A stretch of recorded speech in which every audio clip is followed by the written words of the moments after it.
Mohammed and Frank, I will put you on the spot. I will put you on the spot actually. So what is next for Morocco? That's it, that's my question. What do you think should be done? So Mohammed will be asking in French, so we can have French and English at the same time. What do you think should be done at the short term and long term for Morocco?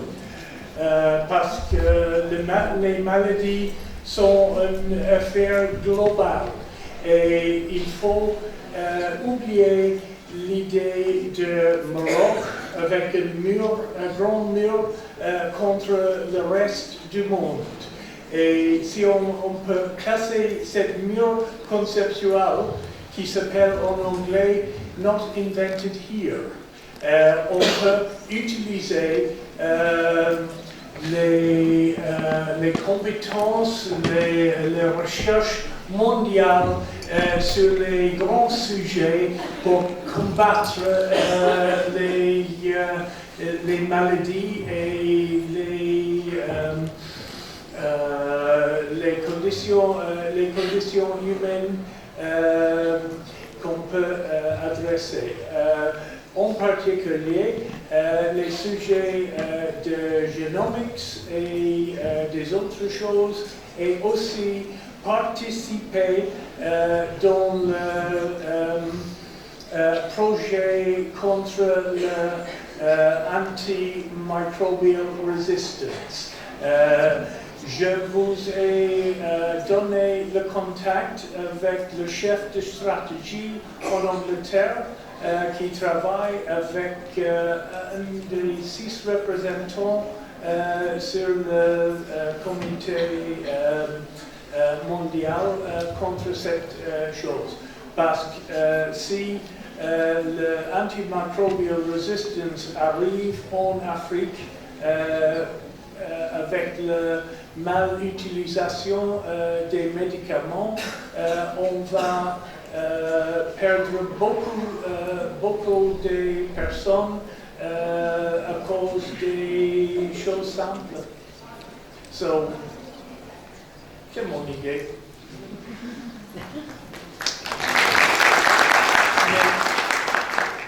Disease is a global problem. You can't opt out of disease like the English are trying to opt out of the European Union. Disease is global. It kills everybody in every country.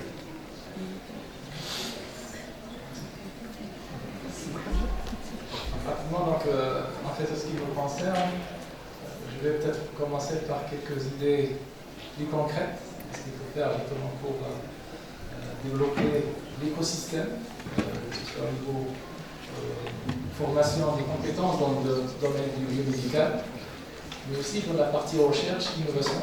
Et comme j'avais dit tout à l'heure, vous paraissez au niveau des papiers publiés dans des journaux indexés, pour essayer de rentabiliser ces papiers pour des innovations qui peuvent servir le secteur médical dans notre pays.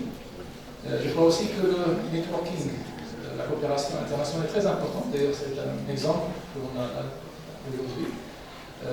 Et la coopération aussi peut être développée à travers des actions concrètes. Donc, je propose également de lancer une conférence internationale. Je suis d'ailleurs, comme ça a été dit par mon collègue, très impliqué dans plusieurs réseaux à travers les conférences internationales. Si on peut lancer une conférence internationale qui serait donc un forum de débat, d'échange entre des experts de différents horizons autour des technologies medtech, ça va aussi permettre en fait de développer des compétences locales, ça va aussi développer aussi la recherche, et ça va aussi contribuer à la valorisation par la création de valeur, par la création de technologies locales à l'international, parce qu'en fait, surtout dans le domaine des technologies digitales, le marché c'est le monde. Vous avez donc c'est l'internet, donc on n'est pas limité par la géographie. Donc je crois qu'il faut œuvrer dans ces 3-4 directions, sachant que nous avons déjà quelques initiatives très intéressantes. Nous avons déjà lancé un master commun entre la faculté de médecine et l'INSEA sur la bioinformatique et la biotechnologie. Donc je crois que le master est toujours opérationnel, donc ça fonctionne très bien. En parallèle avec le master, nous avons des étudiants qui travaillent sur des sujets de thèse, des doctorants, pour développer de la recherche, pour contribuer au développement de la recherche dans le domaine biomédical. En termes d'infrastructure, vous avez un cluster au niveau de la faculté de médecine, mais je crois que là aussi, il faut œuvrer au niveau de l'université pour avoir une plateforme plus importante. Je crois que l'INSEAD vient d'acquérir un super calculateur, donc évolutif, peut-être développer. Il faut aussi développer la formation, je reviens à la formation, donc surtout l'intelligence artificielle. Maintenant, c'est une matière transversale qui doit être intégrée dans toutes les disciplines, y compris dans les facultés de médecine. Je crois qu'il faut essayer de voir comment intégrer cette matière. Voilà.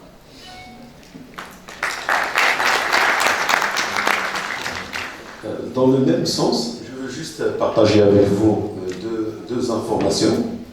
La première, ça concerne le curricula des médecins. Donc, il y a 4 ans, le gouvernement canadien il a lancé un programme qui s'appelle WISE Medical Doctors, c'est-à-dire les médecins sages. Donc, il va avoir la première promotion 2020. Donc, ils ont inculqué dans leur programme tout ce qui est biostatistics, statistics, data analytics, et quelques cours aussi que je ne me rappelle plus. Donc, ils ont impliqué 18 facultés de médecine du Canada. C'est un projet, je pense, qui est environ de 20 milliards de dollars. Donc, ils ont dit que si, par exemple, les médecins utilisent un peu de l'analyse de données avant de donner, par exemple, le diagnostic final, les analyses, par exemple, parfois le médecin donne l'analyse, par exemple, de faire l'analyse de sang, de plusieurs choses. Donc, s'ils font un peu de data analytics avant de faire ça, le gouvernement il va gagner beaucoup d'argent et il ne va pas utiliser aussi beaucoup de médicaments. Deuxième chose aussi que je veux partager avec vous, c'est dans le même sens, plusieurs CHU ont commencé à recruter ce qu'on appelle les data scientists. C'est des ingénieurs qui connaissent un peu de statistiques et un peu de codage R et Python. L'hôpital qui a été mentionné par Franck, c'est un grand hôpital qui s'appelle c'est l'hôpital Johns Hopkins qui est entre New York et New Jersey. C'est un grand hôpital qui est parmi les premiers au monde, qui emploie, je pense, 30 000 employés. On a rencontré l'an dernier à l'école Mohammedia la directrice de la recherche. Elle était contente d'avoir que le programme de génie industriel de l'école Mohammedia a fait des cours de machine learning et d'intelligence artificielle. Et il nous a dit qu'ils ont recruté 60 ingénieurs data scientists dans cet hôpital-là pour aider les médecins à analyser les données et tout ça pour que les médecins prennent des bonnes décisions. C'est une information que je veux partager. Et qu'il faut accepter évidemment de fonctionner aujourd'hui avec son temps et avec l'intelligence artificielle. Ce qui me paraît tout à fait passionnant, je voulais poser une question, mais vous avez un petit peu répondu partiellement aux questions que je souhaitais poser. C'est à la fois briser les concepts, et Dr. Franck nous a très bien montré to break the new concepts and the walls between the concepts, that is the first things, et casser aussi les murs entre les établissements. Le professeur Saïd nous a bien montré les initiatives qui sont prises aujourd'hui. On voudrait que ça soit peut-être un petit peu plus rapide en termes de transformation, en partant du fait peut-être de la réflexion sur notre système d'enseignement, sur les hôpitaux, leur capacité à fonctionner, de manière à pouvoir entrer davantage dans l'informatique. On sait aussi que nous avons le dossier informatique des patients, nous ne sommes même pas encore arrivés. Donc je crois que les petites étapes font les grandes étapes, et qu'il faudrait peut-être réfléchir à ces petites étapes pour qu'on puisse aller plus avant dans l'intelligence artificielle. Ce qui est tout à fait passionnant dans l'intelligence artificielle, et vous l'avez bien montré, c'est l'aide apportée aux médecins. Et je crois que là aussi, l'apport des sciences humaines et sociales devrait accompagner ce mouvement parce qu'il est fondamental pour montrer que l'intelligence artificielle nous fonctionne avec et c'est une aide. Et je remercie vraiment le Dr. Franck de nous avoir montré que c'est une technologie assistive technology, and you have very well shown that point. But the human participation is very important, and I think that 2 points have to be discussed within the development of artificial intelligence. It is the responsibility of the humans and the ethics. And I think that in the social and human point of view, these 2 points have to be discussed de manière transversale. avec le développement de l'intelligence artificielle, l'accompagnement des sciences humaines et sociales, qui nous manque souvent d'ailleurs malheureusement au Maroc, mais qu'on voit se développer ailleurs, qu'on voit se développer en Amérique du Nord, au Canada, aux États-Unis. Et je pense que cet accompagnement, nous avons aussi à réfléchir, parce que je pense que nous pouvons et nous devons fonctionner avec la modernité, avec les nouveaux. On n'a pas refusé le téléphone mobile, on n'a pas refusé le téléphone, on n'a pas refusé la lumière, on est obligé de fonctionner avec ceux qui avancent. Et je pense que là, c'est vraiment un domaine tout à fait passionnant qui s'offre à nous et mérite d'être développé, d'être pris très au sérieux, d'être accompagné, de briser les murs entre les institutions. Et ce qu'on vient de dire, ça a été tout à fait juste. Comment briser encore davantage les murs entre les facultés de médecine, les facultés qui s'intéressent à la santé, les ingénieurs. Ici au Maroc, nous savons que très souvent, chacun travaille dans son coin. Les compétences sont là, nous avons des compétences magnifiques dans ce pays, mais très souvent, nous ne savons pas travailler ensemble. Et j'espère que nous saurons développer des liens pour que tout le monde travaille ensemble dans ce sens-là. En tout cas, merci beaucoup, c'était passionnant. Et merci au c'est qu'on n'est plus du tout dans le cloisonnement, et aussi bien au niveau des pays qu'au niveau des différents départements. Et voilà, bon, moi je voudrais aussi dire que en chacun de nous, il y a une idée qui sommeille, et je pense que nous tous, nous avons quelque chose à faire. Bien sûr, il y a l'organisation d'une manière générale qui est très importante pour donner des chances aux startups pour qu'elles puissent tourner. Mais moi, je vous donne mon exemple, un petit exemple. Hier, par exemple, il y a une patiente qui m'a contacté. Bon, moi, pour ceux qui ne me connaissent pas, je suis pharmacien d'officine. Et tout simplement, cette dame avait un examen à faire. C'est un petit caméra. C'est incroyable, un petit caméra qui est à peine plus gros qu'une gélule, qu'elle a avalé pour pouvoir faire un examen. J'aurais pu croire il y a quelques années que c'était pratiquement de la science-fiction, mais c'était quelque chose de réel. Mais moi, en tant que pharmacien d'officine, j'avais à expliquer à cette patiente comment utiliser cet outil, comment le récupérer, comment le transmettre et tout. Donc pour vous dire que les choses changent. Et je voudrais aussi vous parler d'une petite expérience il y a quelques années, une quinzaine d'années. J'ai cru en l'informatique, je me suis dit pourquoi ne pas créer un outil pour aider mes confrères, médecins et pharmaciens à avoir une base de données. Et je suis parti pratiquement de rien. Et aujourd'hui, il y a 500 000 personnes qui visitent le site par mois, ce qui est très important. Et je vous dis ça a coûté l'huile de coude, beaucoup de travail. Surtout, j'ai cru dans le projet et je suis sûr que parmi nous, il y a des étudiants, des jeunes et des moins jeunes qui ont des idées. Il faut surtout les aider à développer leurs idées. Voilà, c'est ce que j'avais à dire. Merci. About 1000 Genomes project. I want you to explain us again exactly how it works. If I don't understand what you say, is that on essaie de connecter plusieurs gènes qui sont normaux, et après, lorsqu'une personne lorsqu'on veut détecter si la personne a des gènes qui sont corrects, on compare cela avec ce qui a été collecté dans la base de données, ce qui a été stocké. Et maintenant, ma question est de savoir, lors de la comparaison, est-ce que la comparaison est faite seulement avec les génomes, donc les gènes qui sont relatifs à l'origine de la personne? Donc si par exemple je suis congolais, est-ce que mes gènes seront comparés seulement avec les gènes des Congolais qui ont été collectés, stockés dans la base de données, ou avec les génomes et l'univers de tout ce qui a été du monde entier? Donc j'aimerais un peu que vous puissiez revenir sur le fonctionnement de ces projets-là, s'il vous plaît. Si vous me passez un email, je peux vous montrer comment il fonctionne. Mais les comparaisons sont entre tous les génomes mondiaux.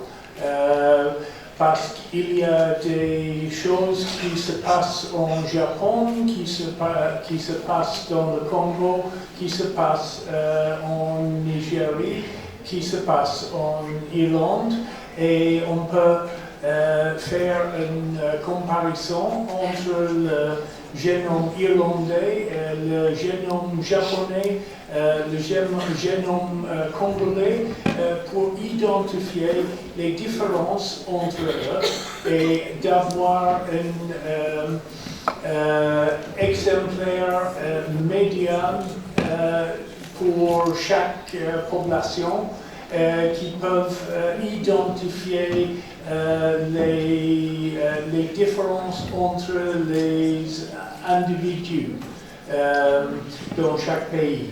Et par exemple, l'exemplaire le mieux, c'est Islande, parce que Islande est une île et la population est très stable.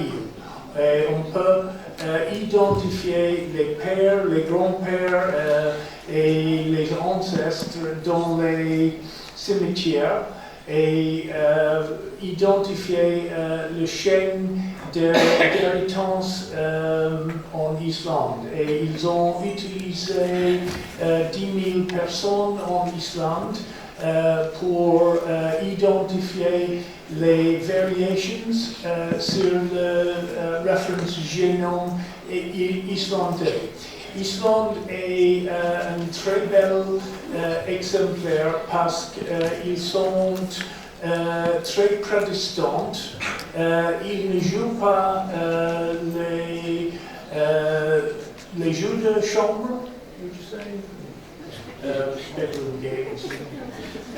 comme en Angleterre, il y a un problème qu'on pense que 10% des enfants n'ont pas les pères qu'ils pensent.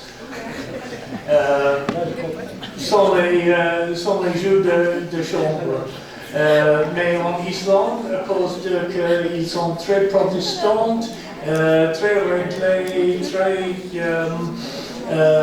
très strict, on peut l'utiliser comme population expérimentale. Et il y a de nouveau des résultats de ce profilage. Et si on a un reference génome pour chaque partie du monde, on peut identifier la possibilité d'avoir des maladies ou des conditions qui sont traitables à cause de travail en Japon ou en Irlande ou quelque chose comme ça. Et donc l'idée, c'est en fin de compte de séquencer à peu près 500 à 1000 personnes pour avoir un génome de référence, capable, chaque fois que vous allez faire votre génome, de le comparer à cette référence. Parce que ça ne sert à rien de faire un génome et de comparer un génome de référence caucasien, parce que vous allez tomber sur des choses complètement différentes. Et donc là, c'est un projet, et ça s'appelle les PGP, qui ont été développés de partout. Donc je pense qu'à Paris, est en train de développer, il y a Harvard, ils en ont un, et je pense qu'on est en train de le faire, parce que vous ne pouvez pas faire de la médecine personnalisée, vous ne pouvez pas personnaliser, que ce soit le diagnostic, le traitement, le suivi, si vous n'avez pas ces caractéristiques génomiques. Voilà, et c'est pour cela que c'est très très important de le faire. Et donc on est en train de réfléchir avec Franck, pourquoi ne pas profiter un petit peu de ce qui se fait avec le Big Genomes ou le Sanger Institute, l'Inter Institute, le BGI, chez les Chinois le font. Et donc c'est pour cela qu'il faudra profiter de ça pour le faire au Maroc. Voilà, merci. I cannot ask this question for Frank. So the title of your conference when you were talking about men and women, and I was wondering how artificial intelligence can mitigate the current gender gap in actually corporate leadership and avoiding job loss. Do you think that the upskilling and reskilling can just help mitigate this gap? Oh yes. On the internet, nobody knows you're a dog. Okay? If you're typing away on the internet, you could be male, you could be female. If you're cutting code, you don't have the problem that Steve Shirley had. Steve Shirley was one of the Kindertransport. Do you know the Kindertransport? They were 10,000 children who were shipped out of Germany 2 weeks before the Second World War started Their parents put them on trains and sent them to England, and a lot of them never found their parents again. She was one of the Kindertransport. She was one of the first employees of the British Post Office in computing. She then left and started her own computing company. Because people wouldn't accept any contracts from a woman, instead of signing herself Stephanie Shirley, she signed herself Steve Shirley, a man's name. And she ran an all-girls software house until sex discrimination legislation meant that she couldn't do that anymore. But one of the projects that I've been talking to Professor Masanoff about is an all-girls software house, because the great beauty the great delight I've had in teaching things in Morocco and talking about things in Morocco is when the World Cup is on, you start with full class, and then as it gets time for the game, the boys all slide out, and by the time the lecture is finished, you have a complete, your audience is completely girls. And this is why they do better academically in the World Bank reports, and this is why I would prefer to have software houses formed of young women following the role model of Professor Masanoff, because they are better at cutting code, they are better at fault finding, and they're far more conscientious. I would call this positive discrimination, and if there isn't a law here, I would be very happy to have all-girls software houses. When you see that I think only 13% of women are in the science, technology, engineering, and math training fields, so I think it's still, the gap is really huge. And we're talking about the, I don't know if you heard about the Amazon, probably one of their hiring application based on an algorithm that was discriminating women, and then they tried to figure out what's happening, so they found out that they were using an algorithm based on 10 years resume of men's.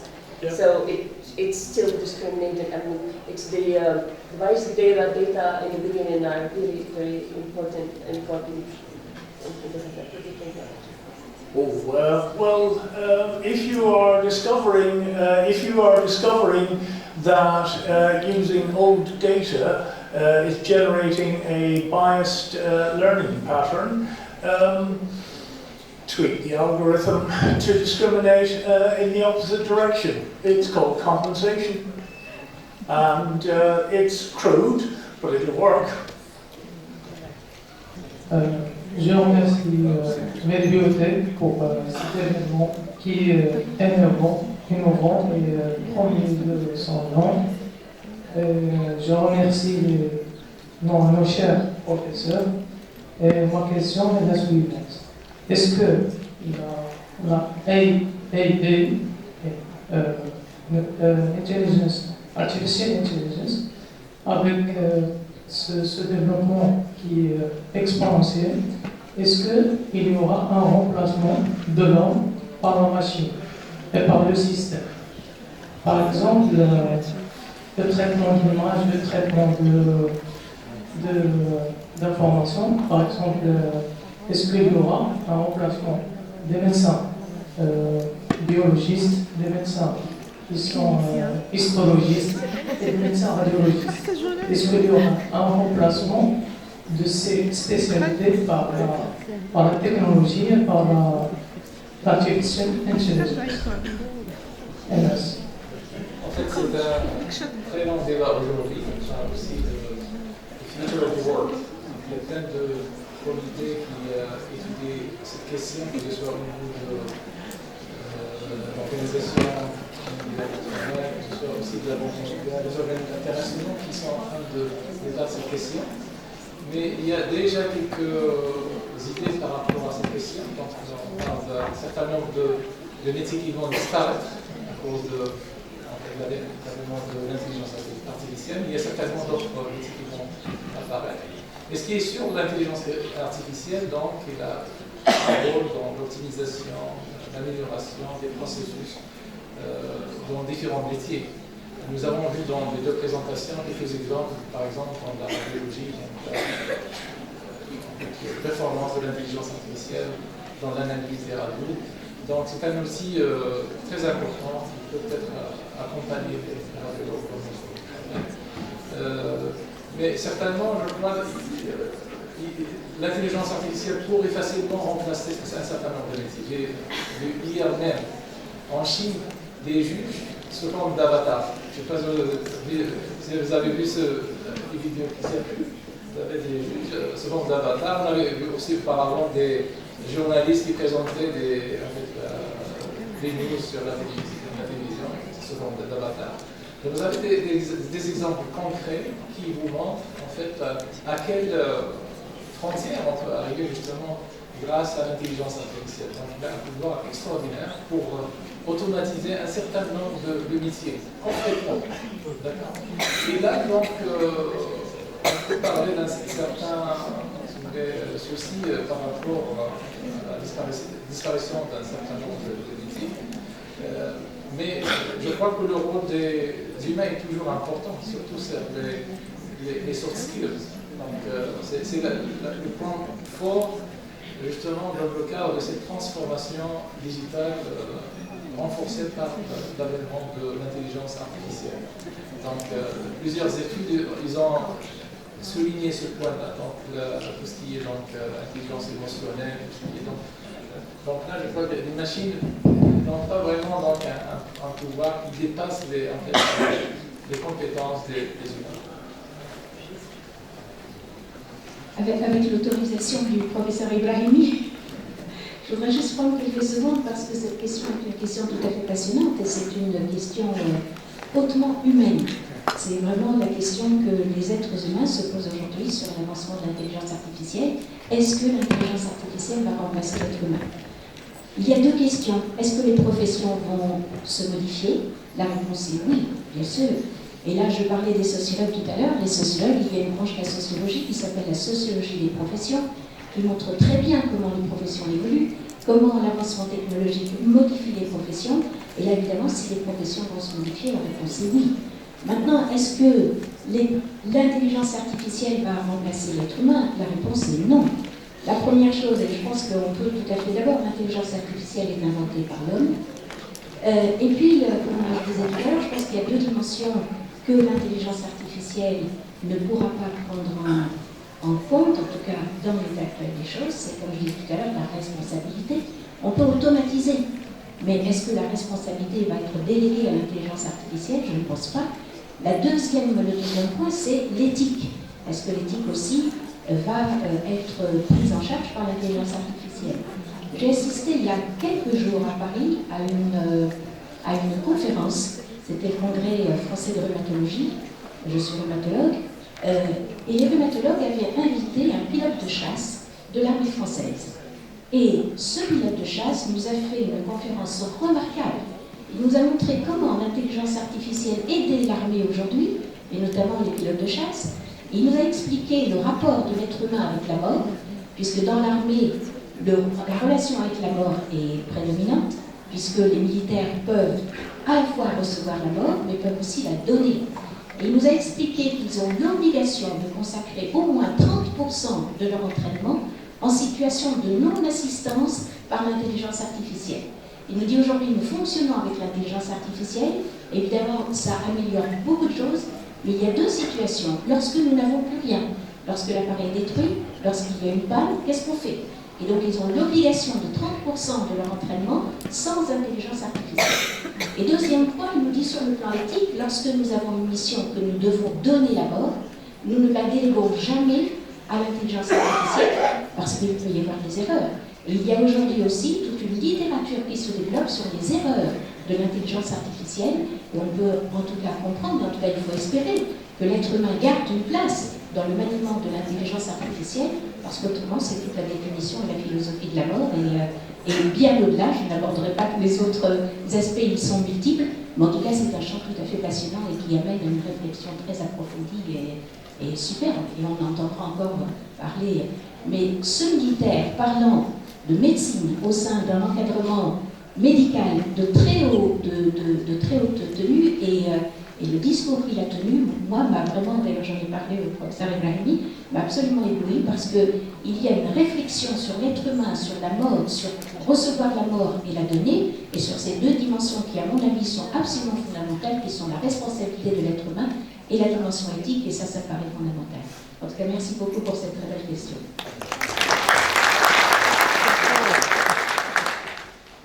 On va clôturer donc, sur ces belles paroles, donc cette première session. Donc, je remercie encore une fois le professeur Demonet et le professeur Saïdi pour leur conférence très intéressante et puis ce débat. Je crois que le débat il peut aussi continuer, on est là donc toute la journée et donc j'invite donc ceux qui n'ont pas pu prendre la parole pour poser des questions à contacter les conférenciers pour discuter de plus en plus avec eux. Je vous remercie. Et donc, il y a une pause café donc, dans le hall. Et on reprend donc 15 minutes. D'accord, dans 15 minutes.